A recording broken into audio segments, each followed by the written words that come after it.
Spider படமே ஆக்சுவலாக நான் பார்க்கல. அந்த கிளிப்பிங்ஸ் தான் அப்படி ஒரு படம் வந்ததே எனக்கு தெரியாது. அந்த கிளிப்பிங்ஸை மட்டும் பார்த்து நடிச்சு காமிட்டது. பாறையில ஓட்ட போட்டு ஹைட்ரஜன் குளோரைடையும் H2O ஒண்ணா சேர்த்து போட்டோம்னா அந்த பாறை டம்மா டுமி டப்பு டப்புன்னு பெரியவங்க சின்னவங்க குழந்தைங்க எல்லாரும் செத்து பண்ணிடுவாங்க. உங்க அதிகமா உருவ கேள்வி பண்ணது யாரு? அந்த வினோத்ன்ற நபர் கோ கண்டஸ்ட் கூட ஒரு பொண்ணோட மின்வெட்டு நாளில் இங்கே மின்சாரம் போல அப்படின்னு பண்ணோம்ல. நாங்க என்ன எதிர்பார்த்தோம்னா அன்னைக்கு அந்த ஓவியம் வந்தது மாதிரி இதுலயும் நம்ம மருத்துவர் இருக்காரு, ஸோ மருத்துவ முத்தம் பார்ட் 2 வரும்னு எதிர்பார்த்தோம். அஜித் சாரு ரேஸுக்கு போயிட்டாரு, விஜய் சாரு அரசியலுக்கு போயிட்டாரு, சூர்யா சாரு பாம்பேக்கு போயிட்டாரு. அடுத்து இந்த தமிழ் சினிமா உலக யார் ஆள போறா அப்படின்னு இருக்கப்ப இந்த only and one star watermelon ஸ்டாரோட என்ட்ரி இருக்கு. அப்படி ஃபியூச்சர்ல அப்படி டாக்டர் திவாகரோட அந்த பாலிடிக் என்ட்ரி இருந்துச்சுன்னா அது டிவிகேயா டிஎம்கேயா? நீதி வழங்கும் போது அண்ணன் தம்பி சொந்தம் பந்தம் பணக்கார ஏழை எதையுமே பார்க்க கூடாதுடா, நாயத்தை மட்டும் தான் சொல்லணும். கடைசியில் பார்த்தீங்கன்னா இங்கே பிக் பாஸ் வீட்டை விட்டு வெளியே வரீங்க, அப்புறம் 1-2 பேர் உங்களை ரொம்ப கெட்டி பிடிச்சி ரொம்ப ஆள்றாங்க. அது உண்மையான ஒரு பாசத்தில் ஆள்றாங்களா இல்லை நீங்கள் வெளியே போறீங்கன்னு ஒரு சந்தோஷத்தில் ஆள்றாங்களா? அது நீங்கள் எப்படி உணர்ந்தீங்க? இல்லை அதில் வந்து ஒரு பெண் அழுதாங்களா, அதெல்லாம் உண்மை. அதில் இன்னொருத்தர் வந்து வினோத்ன்ற நபர் அவர் எந்த லெவலில் உண்மைன்றது எனக்கு தெரியல. நடிக்கிறாங்க, நடிப்பு அரக்கங்கிட்டே நடிச்சு காட்டுறாங்க. நிறைய பேர் உள்ளுக்குள்ள இதுக்குத்தான் டக்கு டக்கு டக்குன்னு அழுகை தான் காட்டுறாங்கப்பா. அது பொய்யான அழுகைன்றது எனக்கே தெரியும். இல்லை அது உண்மையில வருதா இல்லை சும்மா நடிக்கிற? உண்மையாக அழுகிற நபர்கள், அதாவது உண்மையான அழுகை சில நேரங்களில் மட்டும்தான் வரும். எந்த சுச்சுவேஷனுக்கு வரும் எந்த சுச்சுவேஷனுக்கு வராதுன்றது நம்மளுக்கு தெரியும். நிறைய பேர் நடிக்க தான் செய்கிறாங்க. அதாவது நடிப்புனா என்னன்னா பிக் பாஸ் எல்லாம் ஸ்கிரிப்ட் கிடையவே கிடையாது, அதெல்லாம் உண்மை. ஒவ்வொரு மனிதர்கள் அதில் ஃபோக்கஸ் ஆகணுன்றதுக்காக சில நபர்கள் பண்ணுறது. சரி சரி. ஏன்னா பிக் பாஸில் பார்த்தீங்கன்னா நிறைய திறமை உள்ளவங்கள சூஸ் பண்ணுறாங்க. ஒரு ஆக்டிங் சைடு இல்லை ஒரு சீரியல் சைடு இல்லை ஒரு மெடிக்கல் வித்தியாசமாக சூஸ் பண்ணுறாங்க. அது எதை அடிப்படையாக வச்சு பண்ணுறாங்க? இவங்க வந்தால் பப்ளிசிட்டி இருக்குது, இவங்க கிட்ட டிஆர்பி இருக்கும், அதை சூஸ் பண்ணுறாங்களா? இன்டர்வியூ ரொம்ப டஃப்பாக இருக்கும். விஜய் சேதுபதி சார் முதல் நாள் கேட்டதே இவரை நாங்கள் எந்த அடிப்படையில் எடுத்திருக்கோம், டாக்டர்ன்ற அடிப்படையில்ன்ற மாதிரி சொன்னார். எனக்கு உண்மையிலே ரொம்ப கொஸ்டின்ஸ்லாம் பிரில்லியண்ட்டாக இருக்கும். பிக் பாஸ் ஆடிஷன்ஸ்லாம் ரொம்ப டஃப்பாக இருக்கும். ஓகேங்களா? ஸோ அதெல்லாம் வச்சிருந்து அவங்க பிக் பாஸ்க்குள்ள வரவங்க எல்லாம் அந்த ஆடிஷன்லாம் கடந்து தான் வர்றாங்க. கண்டிப்பாக எந்த ரெக்கமெண்டேஷன் கிடையாது. மட்டும் இல்லைம்மா, நிறைய ப்ராசஸ் இருக்குமா. எல்லா ப்ராசஸையும் சொல்ல இல்லை. ரெக்கமெண்டேஷன் இருக்கா? ரெக்கமெண்டேஷன்ஸ் கிடையாது. கிடையாது. அவங்க திறமையை யூஸ் பண்ணி தான் வராங்க. இல்லை அந்த இடத்துல திறமையா ஃபேமா? திறமை தான். திறமை, அந்த பப்ளிசிட்டி ஃபேம் எல்லாம் கிடையாது. அந்த மாதிரி ஒரு சில பேர் எடுப்பாங்க. ஏன்னா எந்த சேனலில் ஏன்னா நடிப்பு அரக்கன்னு எடுத்தீங்கன்னா பப்ளிசிட்டி ஃபேமு நடிப்பு ஆக்டிங்கு எல்லாமே இருக்குது. என்ன சொல்லணும்னா அனைத்தும் கலந்த கலவை. அதனால தான் நம்மளை ஃபஸ்ட்டு கண்டஸ்டன்ட் அமைச்சாங்க. அவங்க சைடு நல்லா தான் வச்சுக்கிட்டாங்க. நான் டீமை பிக் பாஸ் டீமாக இருக்கட்டும், விஜய் டெலிவிஷனாக இருக்கட்டும், அவங்க வந்து நம்மளை அதிகமாக பூம் பண்ணியிருக்காங்க. ஓகேங்களா? வெளியே என்ன சொல்கிறதுனா ஒரு பாசிட்டிவ் வைப்போட வெளியில் வந்திருக்கோம். அந்த வரைக்கும் நம்மளுக்கு சந்தோஷம் தான். நம்மளை பொறுத்த வரைக்கும் டெலிவிஷன் வந்து தலையில் தூக்கி வச்சு கொண்டாட தான் ஆரம்பித்தாங்க. ஃபஸ்ட்டு நம்மளுக்கு உண்டான இதை கொடுத்தாங்கல்ல. இல்லை உங்களை நீங்கள் உள்ள இருந்தீங்கல்ல, இருக்கும்போது ஒவ்வொருவங்களும் ஒவ்வொரு விதமாக இருக்காங்க. இதை பார்க்கும்போது உங்களுக்கு அது ஒரு இரிட்டேட் ஆகுதா இல்லை ஒரு வீட்டில் இருந்த ஹாப்பி அங்கே இருந்துச்சா? ஹாப்பிலாம் இருக்காது கண்ணு, ஒவ்வொரு நாளும் கஷ்டமாக தான் இருந்துச்சு. எப்படா வெளியே வருவோன்னு தான் இருந்துச்சா? அதாவது பொதுவாக ஹியூமன் பீயிங்கோட மனநல உள்ளுக்குள்ளே போனால் எப்படா வெளியில், பட் என்னென்னா அந்த வாய்ப்பு வந்து ஒரு பெரிய மேடை. ஆனால் உள்ளுக்குள்ளே நடக்கிறது எல்லாமே உண்மை. எல்லாமே கஷ்டம். நான் கஷ்டப்பட்டது பண்ணது, தண்ணிக்கு கஷ்டப்பட்டது, சாப்பாடு கஷ்டப்பட்டது, போட்டியாளர்களால் கஷ்டப்பட்டது, உருவகேலி. அதாவது நம்ம எது உங்களை அதிகமாக உருவகேலி பண்ணது யாரு? அந்த வினோத்ன்ற நபர்மா. அவர் தான் ஆக்சுவலாக. எதனால அப்படி பண்ணுறாரு? அவங்களுக்கு தெரியுதுல்ல யார் நல்ல ஃபேமில் இருக்கா. அப்போ உங்களை தொட்டா அவர் ஃபேம் ஆகலாம் அவங்களுக்கு தெரியுதுப்பா. ஏன்னா எல்லாரும் ஒரு டைப்பாக இருந்துகிட்டு இருக்காங்க. நான் போய் என்ன பண்ணுறேன், நம்ம திறமையை கேமரா முன்னாடி ஒவ்வொரு இடமா ஃபோக்கஸ் பண்ணுறோம். இதுவே வந்து அவர் திறமையை. ஆனால் நிறைய பேர் என்ன சொன்னாங்கன்னா, நீங்கள் சொல்கிறீங்க நான் வந்து என் திறமையை வந்து கேமரா முன்னாடி காட்டுறேன்னு சொன்னீங்க. ஆனால் நிறைய பேர் என்ன வெளியில் பார்த்தாங்கன்னா, நீங்கள் வந்து உங்கள் லவ்வை வந்து சொல்கிறது தான் ரொம்ப எதிர்பார்த்தீங்க. அப்படின்னு இல்லைம்மா. அதாவது எல்லா கலந்து ஒரு படத்தில் கதாநாயகனா ஒரே ஆக்டிங் பண்ணால் நல்லா இருக்காது. ஸோ எனக்கு இப்படி ஒரு முகம் இருக்குது, ஒரு ரொமான்டிக் சீனு. அப்பயுமே வந்து பார்த்தீங்கன்னா கோ கண்டஸ்டன்கிட்ட பர்மிஷன் வாங்கி தான் அதை பண்ணுவேன். வாங்க மேடம் இந்த சீன் பண்ண போகிறோம், ஓகே வாங்கன்னா அவங்களுக்கு சேர்ந்து நாங்கள் 2 பேரும் கமெண்ட் பண்ணி தான் பண்ணுவோம். ஒரே ஒரு முகம் கிடையாது. இப்போ நம்ம பிக் பாஸ் போய் பயங்கரமாக அடிச்சிருக்கோம். இவர் வந்து ஒரு ரொமான்டிக் ஹீரோக்கு லாய்க்கு. நேற்று கூட பார்த்தேன் கோ கண்டஸ்ட் கூட ஒரு பொண்ணோட மின்வெட்டு நாளில் இங்கே மின்சாரம் போல அப்படின்னு பண்ணோம்ல.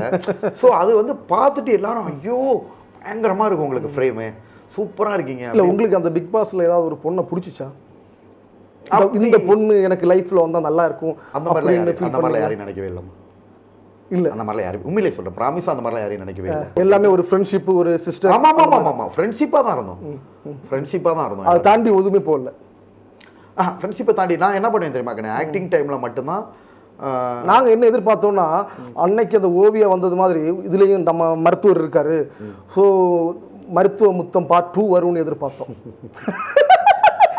நம்ம போய் நம்ம ஆக்டிங் ஸ்கில்லை காட்டணும். ஸோ நம்மளோட ஆக்டிங் ஸ்கில்லை காமிச்சோம், ஒவ்வொரு கேமரா போய் பண்ண ஆரம்பித்தோம். ஸோ அப்போ என்ன பண்ணுறாங்கன்னா, அது பின்னாடி நின்று கிண்டல் பண்ணி நம்மளும் ஃபோக்கஸ் ஆகணும். நீ நல்லா கவனிச்சுக்கோங்க, நம்ம வந்து ஒன்றொன்னா ஃபோக்கஸ் பண்ணி கேமரா முன்னாடி பண்ணுறோம், ஓகேவா? அது பின்னாடி தான் அவங்க வர்றாங்க, அவங்க பின்னாடி நான் போகலை. ஒன்று யோசிச்சு பாருங்க. இல்லை நீங்கள் பண்ணிட்டு இருக்கும்போது ஒரு பையன் வந்து உங்களை வந்து ஒரு வேற மாதிரி எல்லாம் பண்ணுறாங்க, தப்பு தான். அது கோ கண்டெஸ்ட் பண்ண தப்பு தான். ஆனால் மக்கள்கிட்ட இடம் முடிச்சு நீங்கள் அவங்கள்ட்ட சொல்ல, நீங்கள் நடிப்பு திறமை நம்ம பண்ணுறப்ப நீங்கள் பாருங்க, நான் யார் பெர்ஃபார்ம் பண்ணுறப்ப நான் போகல, எல்லாரும் நம்ம பின்னாடி தான் வர்றாங்க. அப்போ பிக் பாஸ் ஒரு கொஸ்டின் கேட்டார், ஓகேங்களா? யார் நிழலா யார் இருக்காங்க? ஏன் நிழலா வந்து அவர் ஓடியாராரு, இவர் எங்கே இருந்தாலும் துரத்தி போகிறாரு. அதில் விக்ரம்ன்ற பையன் வந்து காணவனத்தை சொன்னார், சார் இவர் எங்கே போனாலும் இவர் பின்னாடி துரத்தி போய் வியூ ஒப்படுத்து இவரோட புகழை இவர் அடைய ட்ரை பண்ணுறாருன்னு சொன்னாங்க. அதுக்கப்புறம் நான் சொல்லவே இல்லை, வியானா சொல்லிச்சு. யார் வந்து சவாரி செய்கிற குதிரை, அதாவது யார் வந்து ஜெயிக்க போகிற குதிரை மேலே ஏறி சவாரி செய்யணும்னு நினைக்கிறது யாருன்னு கேட்டப்ப நீங்களே ஷோ பார்த்துருப்பீங்க. வியானா கண்டஸ்டன்ட் வந்து ஜெயிக்கிற குதிரை திவாகரனே, அதை பிடிச்சி சவாரி பண்ண வருது வினோத்னா. உண்மை அதுதான். அவருக்குன்னு தனிப்பட்ட முறையில் ஒரு காட்டுறதுக்கு எதுவும் இல்லை. இப்போ நான் வெளியில் வந்ததுக்கப்புறம் நிறைய பேர் சொல்கிறது போர் ஆயிடுச்சு, வினோத் இருக்கிற இடம் தெரியல, மற்றவங்க இருக்கிற இடம் தெரியல, ஓகேங்களா? ஸோ நம்ம வந்து வினோத் பண்ணுறது நம்ம வந்து ஒரு பியூர் ஹீரோ மெட்டீரியல், நம்மளுக்குன்னு ஒரு நம்பிக்கை இருக்குது. அதன் மூலியமாக வந்து நம்ம ரொமான்ஸு காமெடி எல்லாம் கலந்து தான் ஹீரோ. ஒரு பக்கம் காமெடி காட்டுறோம், இல்லை நீங்கள் ஒரு ஆக்டிங் பண்ணுறீங்க, டான்ஸ் பண்ணுறீங்க, ப்ளஸ் வந்து ரொமான்ஸும் பண்ணுறீங்க. உங்கள் ரொமான்ஸுக்கு வந்து ஈக்குவல் அங்கே யாராவது கொடுக்குறாங்களா, காம்படிஷன் கொடுக்குறாங்களா? அப்படி அவங்க தனியாக பெர்ஃபார்ம் பண்ணால் காம்படிஷன் ஆயிருக்கும். ஒருத்தவங்க பெர்ஃபார்ம் பண்ணுறப்ப பின்னாடி வந்து டிஸ்டர்பன்ஸ் ஆகுறப்ப அது அநாகரிகம். உங்கள் ரொமான்ஸை வந்து வெளிப்படுத்த முடியல. நான் பண்ணிக்கிட்டு தானே இருந்தேன், அதுதானே ப்ளஸ் பாயிண்ட். அந்த இடத்துல அவங்க என்ன பண்ணாலும் அந்த தடையெல்லாம் உடைச்சிட்டீங்க. ஆமாம், நான் பண்ணிக்கிட்டே தான் இருப்பேன். அவங்களால அதுதான் அவங்களுக்கு கிடைச்ச தோல்வி. நம்ம அந்த ரொமான்ஸ் வந்து ஆக்டிங்கா இல்லை யதார்த்தமா வருதா? ஆக்டிங் தான்மா. ஆக்டிங்லேயே கொஞ்சம் யதார்த்தம் கலந்துருக்கணும் இல்லையா? ரொம்ப ஓவராக நடிச்சாலும் மக்கள் பார்க்க மாட்டாங்க.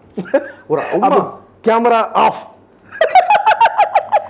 கேமரா ஆஃப்னா ரொம்ப இதாக கிடையாது. நம்ம பாடுறது சும்மா நீங்கள் பாருங்கள், அது பாடுறப்ப ஜஸ்ட் ஒரு என்ன பண்ண 2 பேரும் பக்கத்தில் நிற்பமே தவிர ஒரு டீசென்சியாக ஒரு நாகரிகமாக தான் இருக்கும். அந்த ஆக்டிங் கலந்து தான் வரும். ஆமாம், ஆக்டிங் கலந்து தான் வரும். அதனால தான் எல்லா பெண்கள்கிட்ட கேட்குறப்ப நீங்கள் எல்லாருமே திவாகர் எப்படி உங்களுக்கு நாங்கள் எல்லாருமே திவாகரன்ட்ட சேஃபாக ஃபீல் பண்ணுறோம் தான் எல்லோரும் சொன்னாங்க. நம்ம ரொம்ப டீசெண்டாக நாகரிகமாக ஆக்டிங் பண்ணுறப்ப கூட அவங்கள்ட்ட பர்மிஷன் வாங்கி தான் பண்ணுவோமா. இல்லை அந்த பிக் பாஸ் வீட்டுக்குள்ளாடி உங்ககிட்ட ஒரு அண்ணனா, ஒரு சகோதரனா, இல்லை ஒரு ஃப்ரெண்டா ரொம்ப பழகுனது யாரை சொல்லுங்க? அந்த இடம் காம்படிட்டான இடங்கண்ணே, எல்லாரும் அப்படி தான் இருப்பாங்க. அவங்க இடத்த தக்க வச்சுக்கிறதான் தான் பார்ப்பாங்க.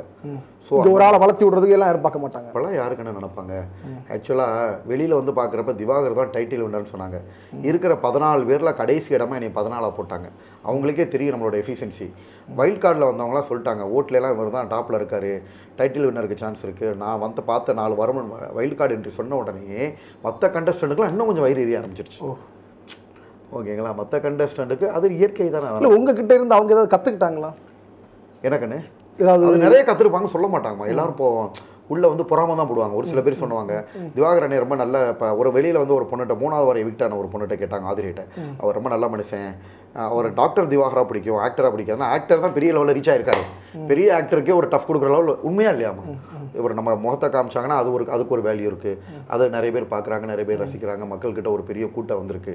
ஸோ ஆக்டர் திவாகர் டாக்டர் திவாகரை வெளிப்படுத்தியிருக்காங்க வெளி உலகத்துக்கு. இப்போ பிக் பாஸ் அப்படி இருக்கிறப்ப அவங்களோட போட்டி மனப்பான்மை, டாக்டர் திவாகர் அவங்களுக்கு போட்டி கிடையாது. ஆக்டர் திவாகர் வந்து ஒரு போட்டியாக வந்து வளம் வந்து பெரிய லெவல் போய்கிட்டு இருக்காரு. அப்போ அவங்களுக்குலாம் அது ஒரு பொறாமையாக தானே இருக்கும். கண்டிப்பாக இருக்கும். இப்போ நீங்கள் பிக் பாஸில் உங்களை எல்லாரும் பார்த்துட்டாங்க. அடுத்து இந்த நடிப்பு அரக்கனை ஒரு படத்தில் போடுவாங்கல்ல, அது எந்த இயக்குனர் யூஸ் பண்ணுவாங்க? பிக் பாஸ் போகிறதுக்கு முன்னாடி நம்ம 5 படம் நடிச்சிட்டோம். அது வந்து நம்ம நார்மல் சின்ன சின்ன சீன். ஏன்னா பாலா மாதிரியான இயக்குநர்கள் எல்லாம் வித்தியாசமான கதை களத்தில் வருவாங்க. ஸோ அவங்க எல்லாம் உங்களை கரெக்டாக சொல்கிறீங்க. அவங்க நடிக்கிறதே வந்து பார்த்தீங்கன்னா கொஞ்சம் வித்தியாசமாக பயங்கரமாக தான் யோசிப்பேன். ஓகேங்களா? நடிக்கிறதுமே வந்து பார்த்தீங்கன்னா ரொம்ப ஒரு வித்தியாசமாக கொடூரமாக ஒரு கொட்டணும் அப்படின்னு. அதனால தான் நடிப்பு அரக்கன்ற ஒரு பேர் வந்துச்சு. ஒரு சின்ன எக்ஸாம்பிள் நடிச்சு காட்டுங்களா? எஸ்.ஜே. சூர்யா சார் வந்து இந்த படத்தில் ஸ்பைடர் படமே ஆக்சுவலாக நான் பார்க்கல, அந்த கிளிப்பிங்ஸ் தான். அப்படி ஒரு படம் வந்ததே எனக்கு தெரியாது. அந்த கிளிப்பிங்ஸை மட்டும் பார்த்துட்டு நடிச்சு காமிட்டது. பாறையில் ஓட்ட போட்டு ஹைட்ரஜன் குளோரைடையும் H2O ஒன்றா சேர்த்து போட்டோம்னா அந்த பாறை டம்மா டுமி டப்பு டப்புன்னு பெரியவங்க சின்னவங்க குழந்தைங்க எல்லாரும் செத்து பண்ணிடுவாங்க.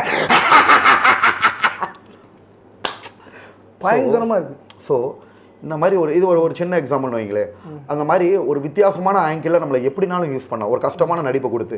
ஸோ பெரிய டைரக்டர்கள் அவங்களுக்கு தோன்றப்ப கண்டிப்பாக யூஸ் பண்ணி இப்போ தானே நம்ம வந்திருக்கோம், வந்து 5 படங்கள் நடிச்சிருக்கோம். இனி அடுத்த 2 ஜனவரியில் வந்து 2 படங்கள் வரப்போகுது. அந்த படங்கள்ல நான் அதாவது என்னன்னா பெரிய ஹீரோட படம், டைரக்ட் இன்ட்ராக்ஷன், அதை பார்த்ததும் அப்புறம் தான் உள்ளுக்குள்ள போடுவாங்க. டக்குன்னு பெரிய கேரக்டர் கொடுக்க மாட்டாங்க இல்லையா. பட் பிக் பாஸ் போயிட்டு வந்ததுக்கப்புறம் இனி வந்து பார்த்தீங்கன்னா டாப் உங்கள் முரண்பாடு இருக்குது. இங்கே ஏற்கனவே பிக் பாஸ் போகிற முன்னாடி சொன்னீங்க, ஒரு நடிகரை குறிப்பிட்டு சொன்னீங்க, அவர் வந்து இப்படி இந்த ரோலில் வந்து தான் என்ன ஹீரோவானார். ஆனால் நடிப்பறக்கன் அப்படி கிடையாது, நான் டைரெக்டாக ஹீரோவாக தான் வருவேன் அப்படின்னு பிக் பாஸ் முன்னாடி உங்களோட நிலைப்பாடு இருந்துச்சு. டைரக்டாக ஹீரோன்னு சொல்லவே இல்லை. சொல்லலாம் அதில் என்ன சொன்னோம்னா மெயின் கதாபாத்திரம் சொன்னீங்க. மெயின் கதாபாத்திரம் சொன்னேன், சம்பளத்தை பற்றி சொன்னோம். உண்மைதாங்கண்ணே, சம்பளத்தை சொன்னாங்கண்ணே, சாட்டிஸ்ஃபைடு தான். இப்போ இனிமே வர்ற டேரக்டர்ஸ் வந்து நம்மளை நல்லா பயன்படுத்திக்கிடுவாங்கம்மா, அது மட்டும் நல்லா தெரியுது. நல்ல கதாபாத்திரங்கள், நல்ல இது. ஏன்னா குறுகிய காலத்திலே நம்ம 5 படங்களை நடிச்சிட்டோம். பிக் பாஸ் போகிறதுக்கு முன்னாடி 5 படம்னாலும் இன்னும் ரிலீஸ் ஆக போகிற படத்தை பார்த்தீங்கன்னா உங்களுக்கு சூப்பராக இருக்கும். 5வது படத்தில் வந்து நல்ல கேரக்டர், 5வது படத்தில் வந்து கேரக்டரோலாம் மாறியாச்சு. 4 படத்தில் இந்த மாதிரி இல்லை. இது நீங்கள் அடிக்கடி உங்கள் சமூக வலைத்தளங்களில் நிறைய சேனலில் வருது. என்னென்னா விஜய் அரசியலுக்கு போயிட்டாரு, அஜித் வந்து ரேஸுக்கு போயிட்டாரு, சூர்யா வந்து எங்கள் மும்பை போயிட்டாரு, தமிழ் சினிமாவை நான் தான் காப்பாற்ற போகிறேன்னு சொல்கிறீங்க. எந்த அடிப்படையில் அப்படி சொல்கிறீங்க? ஓப்பனாக சொல்ல வைக்கணும், இதெல்லாம் பிளான் பண்ணியே பேசலாமா? உங்களை மாதிரி ஒரு இன்டர்வியூ எடுத்தவர் ஆங்கர் கொஞ்சம் நாளைக்கு முன்னாடி யதார்த்தமாக எழுதி கொடுத்த டைலாக் இதை பேச. இது ஸ்கிரிப்ட். ஆமாம், நான் வந்து ஏன்னா உண்மையை சொல்லணும் இல்லையா, ஒரு ஆங்கர் வந்து எனக்கு பொருத்தமாக அவர் எழுதுறாரு. அவர் விளையாட்டுக்கு எழுதினாரோ, நக்கலுக்கு எழுதினாரோ, கிண்டலுக்கு எழுதினாரோ, ஆனால் பயங்கரமாக பசங்கிட்ட ட்ரெண்ட். ஆமாம், சரியான வைரல் ஆச்சு. இப்போ அரக்கன்னு சொன்னது என்னோட இந்த மாதிரி சில விஷயங்கள் வந்து நம்மளோட ஓன் இது வந்து நான் சொல்லலை. ஒருத்தர் வந்து சூப்பராக ஒரு டைலாக் எழுதி கொடுத்தாரு. அஜித் சாரு ரேஸுக்கு போயிட்டாரு, விஜய் சாரு அரசியலுக்கு போயிட்டாரு, சூர்யா சாரு பாம்பேக்கு போயிட்டாரு, அடுத்து இந்த தமிழ் சினிமா உலக யார் ஆள போறா அப்படின்னு இருக்கப்ப இந்த only and one star watermelon ஸ்டாரோட என்ட்ரி இருக்கு. டாக்டர் டி திவாகர் பிபிடின்னு ஒரு பையன் எழுதி கொடுத்தான். அது இதே மாதிரி தான் சில ஆண்டுகளுக்கு முன்பு என் ஒரு துள்ளி வேர்வைக்கு 1 பவன் தங்க காசு கொடுத்தது தமிழ் அல்லவான்னு எழுதி கொடுத்தாரு. ரஜினிகாந்த் நடிச்சாரு, அவர் பெரிய ஆள் ஆயிட்டாரு. அதே மாதிரி ஒரு ஸ்கிரிப்ட் உங்களுக்கு எழுதி கொடுத்துருக்காங்க. இது சாத்தியமாகுமா? ஆகும் சொல்லலாம். ஒரு உண்மையை சொல்லவா, சினிமாவை பொறுத்த வரைக்கும் யாரு எப்போ எப்படி வருவாங்கன்றது யாருக்குமே தெரியாது. டக்குன்னு தூக்கி விட்டு இதெல்லாம் கடவுளோடது தான். நம்ம எதுவுமே பிளான் பண்ணதோ திட்டம் போட்டதே கிடையாது. இது வந்து நான் சொன்ன என்னோட ஓன் டைலாக் கிடையாது இல்லையா. அவர் எழுதி கொடுத்தாரு, இவர் வயலார் ஆகுன்றது அவருக்கும் தெரியாது. ஓகே, அந்த இன்டர்வியூ ஓரளவு நல்லா போகணும்னா அதை. ஸோ இது வந்து பார்த்தீங்கன்னா ஒவ்வொரு பெரிய தாக்கத்தையே ஏற்படுத்துச்சு. இதே டைலாக்கே நம்ம பிக் பாஸ் ஹவுஸ்லேயுமே பேசணும்னு வைக்க, நான் கூட அதை மறந்துட்டேன் ஆக்சுவலாக. உள்ளுக்குள்ளே போயிட்டு பசங்க எடுத்து கொடுத்ததுக்கப்புறம் தான் எனக்கே ஞாபகம் வந்து திருப்பி அந்த டைலாக்லாம் பேச ஆரம்பித்தோம். அப்படி யாருமே இட பண்ண முடியாமல் ஆரம்பத்தில் ரஜினி சார் வந்து எப்பயுமே கிண்டல் பண்ணாங்க. இவரெல்லாம் என்ன அவர் சொன்ன விஷயங்கள் தான், அவர் ஒரு இன்டர்வியூவில் சொன்னதை நான் பார்த்துருந்தேன். கிண்டல் பண்ணாங்க. அந்த ஆஃபீஸ் வேறு என்ன, ஏதோ ஒரு ஆஃபீஸ் ஏவிஎம் ஆஃபீஸாக ஏதோ ஏரியாங்கிறப்ப கிண்டல் பண்ணாங்க. நடந்தே போனேன் போட்டுனடியா. அப்புறம் கடைசியில் ஒரு வில்லனா வந்த உடனே இது எப்படி இருக்குன்னு போட்ட உடனே அப்புறம் கிளிக் ஆச்சு. அப்புறம் அப்படியே வில்லனா நடிச்சு இது மாறிச்சு. ஆனால் நீங்கள் இந்த பிக் பாஸில் சில விஷயங்கள் பண்ணீங்கல்ல, இது எல்லாமே வந்து கிராமங்களில் நடக்கக்கூடிய யதார்த்தம். ஆனால் அதை வந்து பொது வழியில் நீங்கள் சொல்லும்போது அது வந்து பேச்சு பொருளாக மாறும். இப்போ கிராமத்தில் பார்த்தீங்கன்னா அது எல்லா இடத்துலையுமே இருக்குது. நீங்கள் என்ன ஆட்கள், இது என்ன ஆட்கள், இந்த பழக்கங்கள் நம்ம கிராமங்களில் இருக்குது. அது வந்து கிராமங்கள் பேசவே இல்லை சொல்ல. ஆனால் வந்து அப்படி ஒரு இது வந்து உங்கள் மேலே உருவாக்கிருக்கு. இல்லை அதெல்லாம் ஃபேக்காக கிரியேட் பண்ணுறாங்க சொல்ல. அப்படிலாம் யாரையும் கேட்கல. என்ன நீங்கள் 2 பேரும் சொந்தக்காரங்களான்னு கேட்டது அதெல்லாம் ஆக்சுவலாக உள்ளுக்குள்ள வினோத்தும் பிரவீன்ற 2 பேரும் நல்ல நெருங்கின ஃப்ரெண்ட்ஸு. நான் காலேஜ்லேயே என்ன பண்ணுவேன், ஊருக்காரங்களை பார்த்தாயே நீங்கள் சொந்தக்காரங்க தானே. இப்போ எங்கள் ஊர்லேயே வந்துட்டு எந்த வேறுபாடு இருக்காது. அதுதான் அவங்க பார்க்குறாங்க. யதார்த்தமாக நம்ம சொன்னது இன்னும் ஆளுங்கன்னு கூட கேட்கல. நீங்கள் 2 பேரும் சொந்தக்காரவங்க தானேன்றதெல்லாம் அது நார்மல் பேச்சு. அது உண்மை தானே. நீங்கள் சொந்தக்காரங்கனாலே அப்படிதான். அப்படி இல்லைம்மா 2 பேரும் வெவ்வேறு ஊருன்றது எனக்கு தெரியும். அவங்க 2 பேரும் க்ளோஸாக இருக்கிறனால நீங்கள் உங்கள் சொந்தக்காரவங்க பங்காளிங்க. இப்போ நாங்கள் காலேஜில் என்ன பண்ணுவோம்னா தமிழ் பசங்க கேரளா பசங்க இருப்போம். கேரளா பசங்க என் கிளாஸ்மேட் ஆனதும் மாப்பிள்ளை உன் பங்காளியெல்லாம் இருக்காங்க, அவங்க வேறு டிபார்ட்மெண்ட்டாக இருக்கும். அப்போ அதுக்காக அது அர்த்தம் கிடையாது. சும்மா அது ஃப்ரெண்ட்ஸுக்கு இடையில ஒரு ஊருக்காரவங்கன்னு பேசுறது இல்லை, அவங்களும் ஒன்றா இருக்காங்கன்றதுக்காக பேசுறது. இப்போ என் கிளாஸ்மேட் என் கூட க்ளோஸாக இருக்கிறவங்க என்ன பண்ணுவாங்க, என்ன அவங்களால வரலையா அப்படின்னாங்கன்னா அது என்ன அர்த்தம்? ஸோ அந்த மாதிரி ஆஸ்பெக்டில் தான் நம்ம சொன்னது. அவங்க 2 பேரும் நீங்கள் சொன்ன ஒரு விதம் புரிஞ்சுக்கிட்டது அது சொல்லும். நம்ம மேலே ஏதாவது ஒரு குற்றம் நம்ம வந்து என்னன்னா ரொம்ப எல்லா பேரோட கண்ணு நம்ம மேலே தான் இருக்குது. மற்றவங்க பார்த்தது பேசுனது எதுவுமே காய்ச்ச மரத்து மேலே தான் கல்லடி படம். கரெக்டாக சொல்ல வரீங்க. நீங்கள் 2 பேரும் சொந்தக்காரங்களான்னு கேட்டதுக்கு காரணம் அவங்க 2 பேரும் அந்த லெவல் இணை பிரியாமல் இருக்காங்க. நம்ம ஒரு ஹாஸ்பிட்டலில் கேட்குறோம், அதை வேணும்னே வெளியில் நெட்டிசன்கள் வேணும்னே திரிச்சு விட்றாங்க. எல்லாத்துக்கு மேலே உண்மைன்னு ஒன்று இருக்குல்ல, ஓகே உண்மைன்னு ஒன்று இருக்குல்ல. இப்போ ஊர்லேயே பார்த்தோம்னா நம்ம மதுரையில் எல்லாரும் என்ன பண்ணுவாங்க, தாயா பிள்ளையாக தான் பழகுவாங்க. இன்னும் நிறைய பேர் அண்ணன் மையன்னுவாங்க, நிறைய பேர் என் தம்பி மையன்னுவாங்க, நிறைய பேர் பேரன்னுவாங்க. ஓகேங்களா, ஒவ்வொருத்தவங்க ஒரு மாதிரி இருப்பாங்க. ஸோ நம்ம அந்த மாதிரி வெளியே வரும்போது தான் உங்கள் மேலே இந்த மக்களுக்கு என்னடா திவாகர் இல்லை அது ஒரு இதாக தான் இருக்குது. இவராக ஒன்றும் பேசவே கிடையாது, வேணும்னே வந்து இவர் மேலே திணிக்க ட்ரை பண்ணுறாங்கன்றது எல்லாருமே புரிஞ்சுக்கிட்டாங்க. உங்களுக்கு ஆமாம் அதையெல்லாம் தெரியும். நான் வெளியில் வரப்போ என்ன சொன்னேன், நெகட்டிவிட்டியை உடச்சி வந்திருக்கும். எல்லாருக்கும் தெரியுது யதார்த்தமாக பேசுனதை வேணும்னு கோர்த்து விடுறாங்கன்றது. இவர் பேசுகிறது யதார்த்தம், அதைத்தான் எல்லாரும் சொல்கிறாங்க. இவர் நார்மலாகவே இப்படி தான் இருக்காரு. இப்போ இவங்க தான் அதை கோர்த்து விடுறாங்க, அவங்களோட வியூஸ்க்காகவும் இதுக்காகவும் பண்ணுறாங்கன்றது மக்களே அதை புரிஞ்சுக்கிட்டாங்க. நீங்கள் அந்த 42 நாள் இருந்துட்டு வெளியே வரீங்க, அதை உங்கள் பேர் அதில் விஜய் சேதுபதி காட்டும்போது உங்களுக்கு எப்படி இருந்துச்சு? ஐயோ நான் அப்படி இல்லைம்மா, எல்லா எவிக்ஷன்லையுமே நான் வந்து ரொம்ப போல்டாக வச்சுக்கிறேன். யாருக்கு என்னன்னாலும் நடக்கும் அப்படின்றது ஒரு கெஸ்ஸிங்கு. அப்படியே இருந்துச்சுன்னா அடுத்தடுத்து பெரிய பெரிய வாய்ப்புகள் வருங்கண்ணே. 42 நாளில் நான் ஒரு சகாப்தத்தை ஏற்படுத்திட்டேன்றது எனக்கே தெரியும். வெளியிலேருந்து வந்தவங்க சொன்னாங்க, எனக்கும் நம்மளுக்கு தெரியுங்கண்ணே, ஓரளவு நம்மளுக்கு நாலேஜ் இருக்குல்ல. நீங்கள் அந்த 42 நாள் உள்ள இருக்கும் என்னெல்லாம் நடந்துச்சு, நம்ம என்ன பண்ணாலும் வந்து அப்புறம் அதை பார்த்தீங்களா? என்ன பழைய கிளிப்பிங்ஸ் இதெல்லாம் பார்த்தீங்களா? பார்த்தேன். பழைய கிளிப்பிங்ஸ் நான் சும்மா ரீல்ஸ் மட்டும் பார்த்தேன். அதெல்லாம் பயங்கரமாக போயிருக்கு. சொல்ல போனால் வெளியில் வந்தவங்களாம் பிக் பாஸே உங்களை வச்சுலாம் ஃபுல் அண்ட் ஃபுல் நீங்கள் தான் பேசும் பொருளாக இருந்தீங்க, உங்களை தான் அதிகமாக காமிச்சாங்க. சோஃபுல்லாக இருக்கும். உங்களால் தான் நிறைய பேர் 24/7 வாட்ச் பண்ணியிருக்காங்க. அதெல்லாம் நிறைய யங்ஸ்டர்ஸ் நார்மலாக இருக்கிற பிக் பாஸ் ஆடியன்ஸோட புதுசாக ஒரு ஆடியன்ஸ் உள்ள இறங்கியிருக்காங்க. இல்லை நீங்கள் இந்த வாட்டி பிக் பாஸ் போயிட்டு வந்ததுக்கு பிறகு இந்த 1, 2, 8 வரைக்கும் நிறைய பேர் இருந்திருப்பாங்கல்ல கண்டஸ்டன்ஸ், அவங்க யாராவது உங்களை காண்டாக்ட் பண்ணாங்களா? இல்லை அது நான் யார்ட்டையும் காண்டாக்ட் பண்ணலை. சில பேர்கிட்ட மட்டும் எனக்கு துஷார் ரொம்ப பிடிக்கும், துஷார்கிட்ட காண்டாக்ட் பண்ணி நானும் துஷாரும் நல்லா பேசிக்கிட்டோம். ஸோ அவ்வளோதான். மற்றபடி அவங்கவுங்களுக்கு ஒர்க் இருக்குல்ல, சொல்லும் ஹவுஸ்ஃபுல்லாக இருக்கும். வெளியில் வந்தாங்கன்னா அவங்களுக்கு நிறைய ஒர்க் இருக்கும். ஸோ அந்த மாதிரி அப்படியே போயிடுச்சு. இல்லை நம்ம என்ன தான் வேலைகள் இருந்தாலும் நமக்கு பிடிச்சவங்களுக்கு கொஞ்சம் டைம் ஒதுக்குவோம்ல. அவங்களுக்கும் வேலை இருக்கும் நம்மளுக்குன்னு. இப்போ நம்ம பேச ரெடியாக இருந்தாலும் துஷார் கூட பேசணும்னா என்ன பண்ணுவோம், என்னம்மா நல்லா பண்ணியிருக்கீங்கண்ணே, நல்லா வந்திருக்குண்ணே, நல்லா தான் இருக்காங்கண்ணே, அவ்வளோதான். அவன் என்ன பேச முடியும், 2 பேரும் அவ்வளோதான். அதுக்கப்புறம் அவங்க ஒரு வேலையை பார்ப்பாரு, நான் வேலையை. ஆனால் நீங்கள் இந்த 42 நாள் இருந்த அந்த அதுக்கப்புறம் வெளியில் வந்தோம், கலக்க போகுது. எல்லாருக்கும் கிடைக்காத வாய்ப்பு இது இதில் நம்மளை சூப்பராக ப்ரொஜெக்ட் பண்ணி காமிச்சிருக்காங்க. ஆனால் உங்களை காமிச்சாங்க, ஆனால் வந்து உள்ள நடிப்பை மறைச்சு இல்லை சொல்லலாம். ஃபஸ்ட்டு வர்றப்பலாம் நல்ல இன்ட்ரடக்ஷன். நீங்கள் அதை பாருங்கள், அந்த ஷர்ட்டை ரிமூவ் பண்ணி வரப்போ அதெல்லாம் எடிட்டில் சூப்பராக காமிச்சிருக்காங்க. அந்த ஷோ காமெடி அதெல்லாம் எஃபெக்ட் பண்ணியிருக்காங்க. ஆமாம். ஆனால் இருக்கிறப்ப ஏதாவது 1, 2 காமெடிக்காக பண்ணதை நம்ம இது பண்ணிக்கலாங்கண்ணே. ஓகேவா, அவங்க காமிச்சது 80% நல்லா காட்டுறாங்க. ஷோவே ஒரு காமெடி ஷோ. அது எல்லாரும் பாரபட்சம் இல்லாமல் எல்லாரையும் கலாச்சிக்கிறாங்க. ஓகேவா, பாரபட்சம் இல்லாமல் எல்லாரையும் கலாச்சிக்கிறாங்க. இதுவே நிசாக்கா கூட போய் நான் நல்லா பண்ணுறேன், அவங்களாம் ரொம்ப சீனியர், அவங்களாம் அக்செப்ட் பண்ணி நிசாக்காவை நல்லா பாராட்டினாங்க. அந்த இடத்துல திவாகர் ரொம்ப அவங்களுக்கு ரொம்ப பிடிச்சி போச்சு. பேசுகிறப்பயே ரொம்ப நல்லா பையன் திவாகர். நாங்கள் ஏன்னா அவங்களுக்கு தெரியும்ல பழகிறது பண்ணுறது கேரக்டர். அப்போ நிஷா அவங்களுக்கு ஒரு இதில் வந்து நீங்கள் நல்லவங்களாக இருக்கீங்க. நிஷாக்கா கூப்பிட்டு இப்போ பர்சனலாக சொன்னது, திவாகர் நீ ரொம்ப நல்ல பையன், உனக்கு ரொம்ப பிடிக்கும், நீ போனதுக்கப்புறம் உன்னோடதெல்லாம் எடுத்து நம்பினேன். அவங்க ரொம்ப நல்ல டைப். ஏன்னா தெரியும்ல கண்ணே, பழகிறத வச்சே யார் என்னென்ன டைப்புன்றது அவங்களாம் ஈஸியாக இது பண்ணிடுவாங்க. ஸோ அப்ரிஷியேட் தான் பண்ணாங்க. நல்லா பண்ணுறேன், நல்லா போ, பெஸ்ட் ஆஃப் லக்னு சொல்லி அனுப்பிச்சாங்க. சமீபத்தில் ஒரு பார்த்தேன், ஒரு செய்தி பார்த்தேன். ஒரு மிகப்பெரிய ஒரு யூடியூப் நிறுவனம் அவங்க ஒரு செய்தி வெளியிடுறாங்க, தமிழக முதலமைச்சரே உங்கள் பிக் பாஸில் டாக்டர் திவாகரோட கிளிப்பிங் எல்லாம் பார்க்குறாரு அப்படின்னு. ஆமாம், சவுக்கு சங்கர் சார் நானே அந்த டாப்பிக்கை பார்த்தேன்.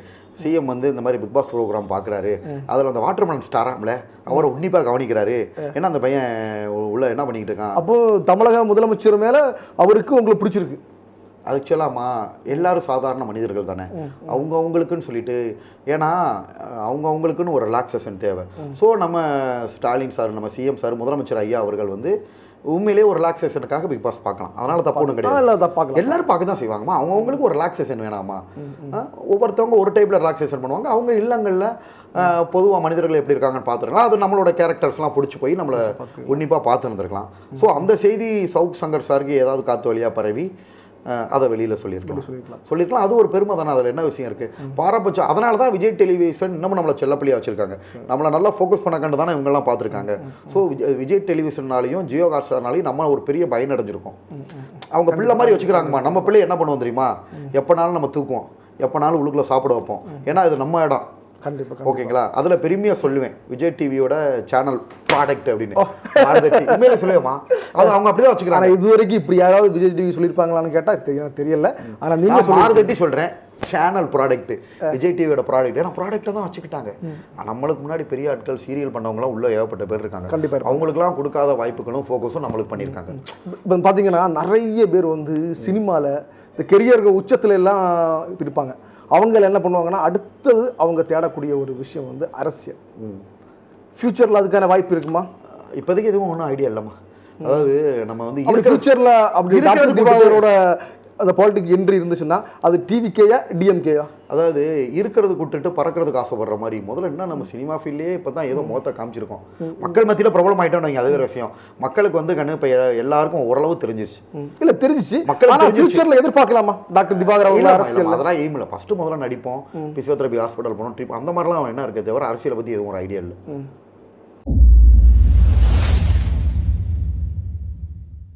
ஏன்னா நீங்கள் வந்து நடிப்பு அரக்கன். அப்போ வந்து நீங்கள் வந்து எல்லா விஷயங்களையும் நீங்கள் கற்றுப்பீங்க. இல்லை நான் ரீசெண்டாக பார்த்தேன் டாக்டர் திவாகர் பிபிடி ரசிகர் மன்றம் எல்லாம் வச்சுருக்காங்க. நிறைய கண்ட்ரி விட்டு கண்ட்ரி எல்லா கண்ட்ரிலையுமே ஃபேன்ஸ். என்ன நல்லா தெரிஞ்சுக்குமா, ஏன் இன்ஸ்டாகிராம் ஐடி பழைய ஐடி முடக்கப்பட்டது. அதாவது என்ன பண்ணியிருக்காங்க, தப்பாக ரிப்போர்ட் அடிச்சு ஐடியை ஹேக் பண்ணியிருக்காங்க பழைய ஐடியா. இல்லை தப்பாக ரிப்போர்ட் அடித்தாலும் அந்த டீம் அதை வாட்ச் பண்ணுவோம். இல்லைம்மா, ஏஐ டீம் வந்து அதெல்லாம் உள்ள ரொம்ப எனக்கு மட்டும் இல்லை நிறைய பேரோட சோசியல் மீடியாவோட ஐடி ஒன்ஸ் போனால்